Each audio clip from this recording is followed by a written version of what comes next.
They found her birth records buried under dust and silence, a name scratched out, rewritten, then erased again.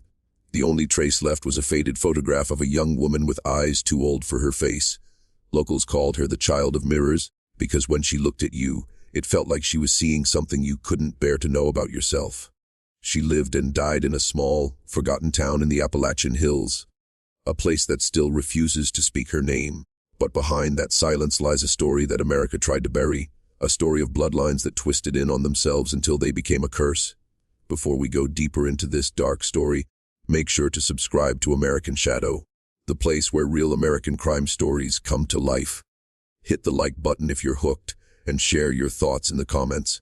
I'd love to hear what you think about this case. Her life was not shaped by choice or fate, but by a family that could not let go of its own reflection.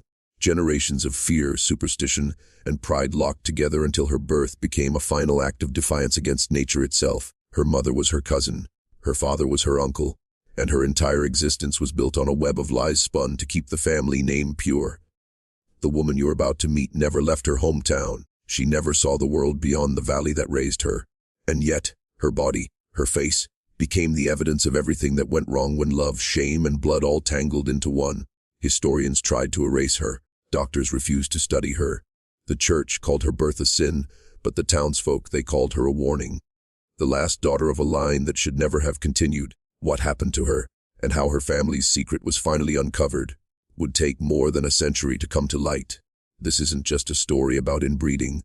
It's about control, isolation, and the darkness that grows when a family decides that no one outside its walls deserves to exist.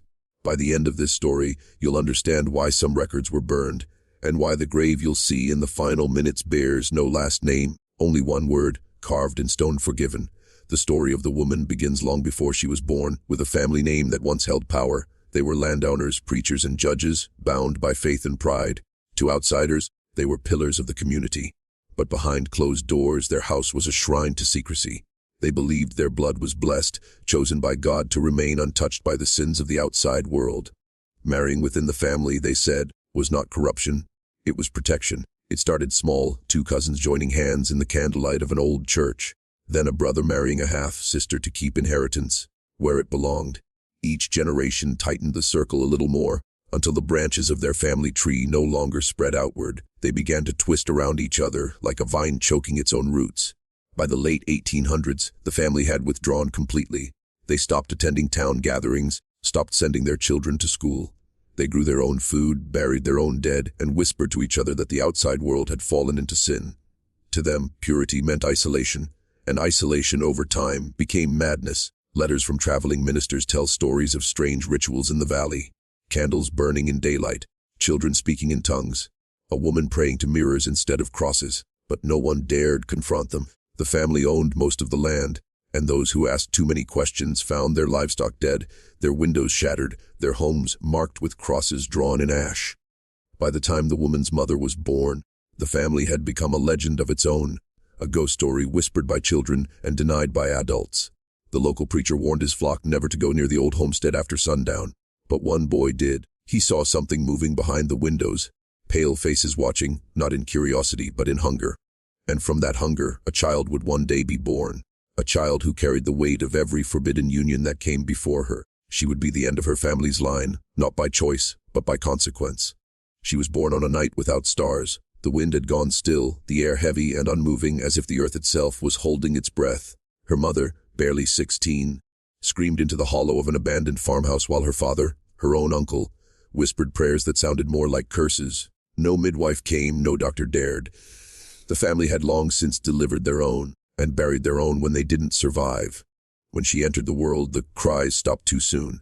Her skin was ghost pale, her features distorted, as though molded by too many hands of the same blood. But her eyes were perfect, clear gray and sharp like two small mirrors reflecting everyone's fear back at them. The family took it as a sign. The child was chosen, they said, a vessel to carry the pure line forward. They named her only by her first name, Evelyn. Evelyn never saw the world beyond those valley walls. She was raised in the shadows of her ancestors, surrounded by faces that looked too similar, voices that all carried the same soft madness. She learned to read from torn Bible pages, to pray to the same portraits her parents whispered to each night. Portraits of long, dead relatives who still hung in the hallway, their eyes following her wherever she went. By the time she could walk, she already knew what silence meant. If you heard footsteps outside after sundown, you didn't open the door. If a stranger came up the path, you blew out the lamps and hid behind the curtains. The family said outsiders carried sickness, not just of the body, but of the soul. Evelyn's body grew frail. Her spine curved, her speech lagged, her limbs trembled when she stood too long. The neighbors who sometimes glimpsed her from afar spoke of her as if she were an apparition, a girl who looked like a child, even as the years passed. But inside that fragile frame was something else, something aware. She kept journals no one in the family knew about. In them she wrote of dreams where the walls melted away, and she could breathe air that wasn't soaked in history. Dreams where she wasn't defined by her last name. And in those dreams, she began to question the one thing her family demanded: loyalty.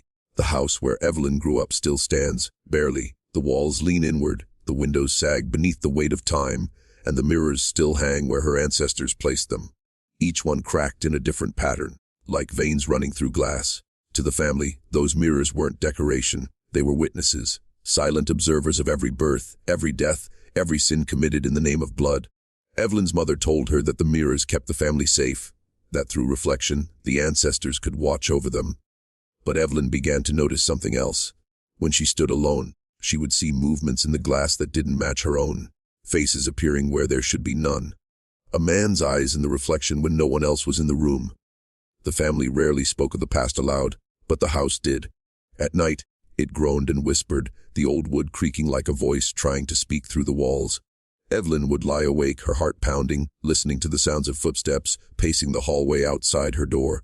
Slow, deliberate, too heavy to belong to her frail mother. Her father would pray for hours, his voice hoarse, his eyes fixed on a mirror above the mantel. He'd whisper names that didn't belong to anyone alive. Names repeated for generations. Names she'd later find carved into the beams of the attic. Initials joined together by crosses, dates overlapping as if time itself had become trapped inside the house. Evelyn's health worsened as the years went on. Her bones ached, her vision blurred, and she began to hear things even when she was awake. Whispers that seemed to crawl out from behind the mirrors. Sometimes she would answer them. Sometimes she would scream back. It was during one of those nights that Evelyn wrote the first words that truly belonged to her. Not to the family, not to their God, but to herself. I see them now, she wrote. Not as protectors, as prisoners. And I think I am one of them. Those words were found decades later, tucked behind a rotting floorboard, in handwriting that trembled but refused to break. It was the first sign that Evelyn wasn't just the end of her bloodline. She was trying to escape it. The year Evelyn turned 20 was the year the town began to talk again. Someone had seen her wandering the edge of the woods, barefoot, trembling, her hair tangled and her dress torn. She had walked as far as the river before turning back, staring at the reflection in the water as if it might speak to her. That was the first time she ever tried to leave. Her mother locked her in her room for 3 days afterward. No food, no light, only a small bowl of water and the creak of footsteps outside her door. When her father finally opened it, he didn't speak. He simply pointed to the mirror hanging on the opposite wall, the largest one in the house. Look, he told her. Look at who you are. She did. And what she saw wasn't herself, not anymore. Her face seemed stretched, uneven, her eyes too large, her mouth slightly off-center. Whether it was the mirror or her own blood distorting her reflection, she couldn't tell. But in that moment, she began to understand that she would never escape through the front door. The only way out was through the truth, through everything her family had hidden. She began sneaking into the attic at night, reading old letters by candlelight. They were written by women who shared her name, great-grandmothers, aunts, cousins.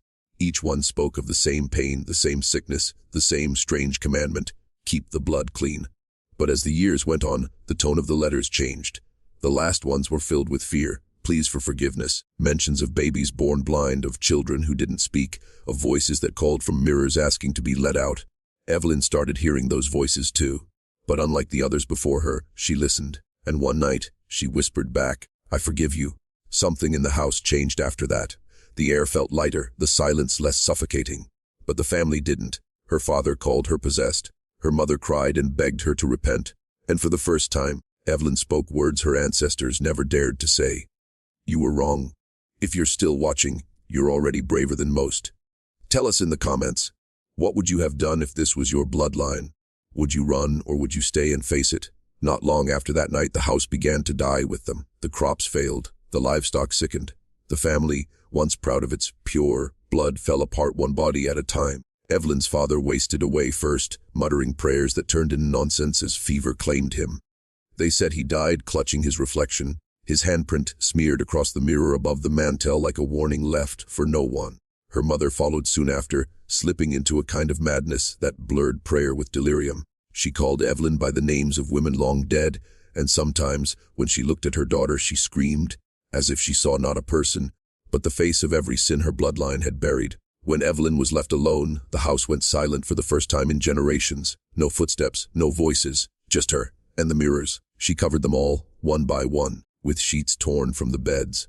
But even hidden, she could feel them watching, the weight of her family's past pressing against her from behind the walls. That winter, she stopped eating. She wrote in her journal until her hands shook too much to hold a pen. She described seeing her ancestors in the corners of her room, not as ghosts but as shapes of light and dust. Watching, waiting, judging. In her final entry, she wrote, "The bloodline ends tonight. Not by death but by release. No one knows exactly how she died." When the sheriff finally entered the property months later, he found the house rotting from within, the air thick with mold and silence. Evelyn's body was in the parlor, sitting upright in a wooden chair, a mirror shattered at her feet. Her eyes were open, her face calm, and written on the wall behind her, in what looked like soot, were the same words that marked her grave later. Forgiven. The officials sealed the property, burned what they could, and buried what was left. But even after the smoke cleared, people said they could see her shadow in the windows, standing beside the mirrors she had tried to destroy, a reflection with no one left to reflect. For nearly 50 years, Evelyn's story was forgotten. The house fell into ruin, the land overgrown and swallowed by the forest. Locals told stories about strange lights flickering through the trees, about voices calling from empty rooms, but time has a way of burying horror beneath folklore. Until, one summer in 1972, a group of researchers from a nearby university arrived. They were studying patterns of genetic disorders in isolated rural communities. What they found in the valley shocked even them. The old records still existed, hidden in the county archives. Marriage licenses, birth certificates, medical reports that never reached the state. The same surnames repeated again and again, looping back on themselves. It was a closed circle, spanning nearly 200 years. Evelyn's family wasn't just a rumor. It was a documented lineage of intermarriage so extensive that, by the time she was born, her DNA was almost identical on both sides. The researchers visited the ruins of the house. They found fragments of mirrors buried in the soil, each one etched with initials. Beneath one cracked frame, they discovered a rusted box wrapped in rotting cloth. Inside were Evelyn's journals, still legible, still trembling with her handwriting. Page after page, she described the world inside that house, the fear, the rituals, the guilt, but also something else, compassion. A quiet, desperate empathy for the people who had made her what she was. In her final pages, she wrote they weren't monsters, they were afraid. They thought the world outside would break them, but it was the walls that did it. The researchers published their findings years later, anonymized to protect what was left of the family's name. But those who read the report knew. It wasn't just science, it was tragedy, a reminder that isolation, pride, and shame can twist love into something unrecognizable. Today, the valley is empty, the house is gone. Only the foundation remains, buried under weeds and moss. But sometimes, when the fog rolls in thick across the hills, locals say you can still hear a faint sound, not weeping, not whispering, just the soft, steady hum of glass breaking in the dark. Evelyn's story didn't end with her death. It began there. The journals she left behind forced historians and scientists alike to confront an uncomfortable truth. That horror doesn't always come from violence or malice. Sometimes it comes from love, twisted, misguided, and locked away from the world until it rots into obsession. Her family thought they were preserving something sacred.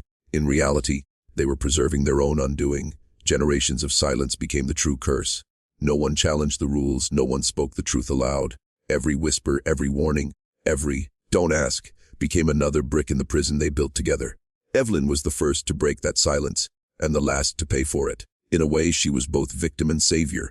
Her defiance ended the cycle, but it cost her everything.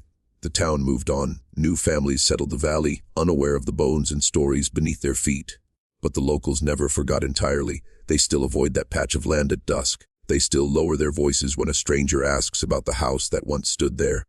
Some say the air feels heavier near where her grave lies. Not haunted, exactly, but remembering. And maybe that's what Evelyn wanted. Not revenge, not redemption, but remembrance. That someone someday would speak her story out loud. That her life, however broken, might mean something beyond the shame that built it. When you think of her, don't see her as a monster born of sin. See her as a mirror, reflecting what happens when truth is buried long enough to fester. A reflection of families who cared more about appearance than honesty. A reflection of how easily love turns cruel when bound by fear. There are hundreds of valleys like hers across America, hidden under different names, buried under time and denial. And maybe, right now, one of them is still keeping its silence. But silence never lasts forever, because the past, no matter how deep it's buried, always finds its way back to the surface. Sometimes in records, sometimes in whispers, and sometimes in the eyes of those who still carry its reflection. This story is based on historical and psychological research into isolated American family lines. All names and locations have been altered to preserve anonymity. Viewer discretion is advised.